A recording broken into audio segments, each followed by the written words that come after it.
Hi, I'm Maddie from Quiltsmart, and I'm going to show you today how we make our new Petal Power. And you can see the quilts behind me have lots of petals, and I would like to think a lot of power too. So it's a very, very easy pattern to make, and it also is, it's sort of like an elongated Rob Peat, if you're familiar with our Rob Peat pattern. And right on the interfacing, it even shows you where to pin it, and instead of pinning it, you could touch that with the iron. There's a little tip for you, and that will hold it to the fabric, so that what you're going to get is something that looks like this. So you cut out two shapes. You've got two inside shapes, two outside shapes. Here's where that pin is, and at this point you're going to sew the outside one, and I'll show you the rest at the sewing machine. So now I'm just sewing on the solid line and use a little bit of a short stitch because that'll make those curves really, really nice. And I also like an open foot. If you don't have one, some of them have a plastic across, or find a guide that you can use. And I'm just gonna go like that and keep stitching. And I stitch all the way around. And then this is what it looks like for one, after I cut out the centers here. I just stick my scissors in there. You can see it's nothing that has to be too neat. And I just cut out the little one, and I put that either on another piece of fabric, or if your fabric's big enough, you could put it on the same piece of fabric. And then we are just going to cut on the dashed lines. And you want to have a nice sharp scissors. Yes. And you could also use the rotary cutter if you wanted to on this part. And you also cut out the little ones. Now I have some of the little ones already cut here, so you can see what they look like.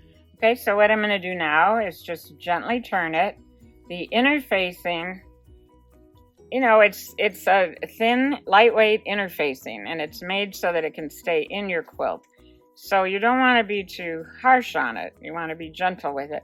And the pointer creaser is always being used between the fabric, between the two pieces of fabric. But see what a nice little point you get there with this method? You don't want to get this between the interfacing, because it will rip. So just keep that in mind for that. And you can also take the edge and you can make a nice little crease there, which really does a great job of turning those and getting them ready to go on your project. And you can see here that these little ones, they're a little, trickier, I suppose, because they're tinier. So you just need to be a little more, even more gentle with them and take your time. Whoops, okay, well, that's good to know. You do that once in your quilt and you probably won't do it anymore. And in fact, this one, because I'm going to put a little center over it, it doesn't really matter anyway. So I'm just going to keep that one like that. All right. And then you're going to take this and fuse it to the background. And the pattern that I have right now that I'm working with is a pattern that it's an 11-inch square, and initially I creased it down the middle, and I just put these two pieces on, fused them down, and then I'm going to take and use my favorite stitch. You can overlap these, or you can have them just butt up to each other too.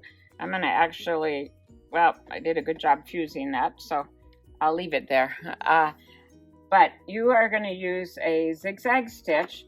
And if you're a beginner, you can start with a 2.0. That's pretty good. If you are somebody who knows your machine super well, and you can, you've got that down, then try the 2.0 and go up or down on the numbers until you feel that you're at a position that you like. My go-to number is a 1.5 width and a 2.5 length. And I'm using a regular thread here. You could use a silk or a real thin thread. Works really, really nice. And the reason for that is the thinner threads, or the invisible, kind of pull in and you don't really see the stitch. You could also do what I'm doing so that you do see the stitch. You could also use a decorative stitch. And the reason that I'm using this one is I want you to see on the camera what it looks like. I'm going to pivot right now, pivot on the outside. Okay, now the needle is going to go in, out, in, out. When it goes out, it's just skimming along the edge of the fabric into the background. And that kind of rolls it into the background, gives it a really nice look. Okay, and so if we can zoom in on that a little bit, you can see how nice that looks from afar. You aren't even going to be able to see that. And if you did that with a thread that would basically not even appear, then it looks like it was a hand-stitched piece. So this quilt is our Petal Power done in small squares. They're 11-inch squares. And just like I showed in the video, you work it off the diagonal. And so you've got 4 squares together that kind of form this other point here. One of the thoughts I had was to put the little petals here, and I still might, we'll see. But that's in process. And these are the centers that are also come on the panel. So you only need the one panel to make this quilt. I mean, you need 3 panels, but you don't need any other type of panel.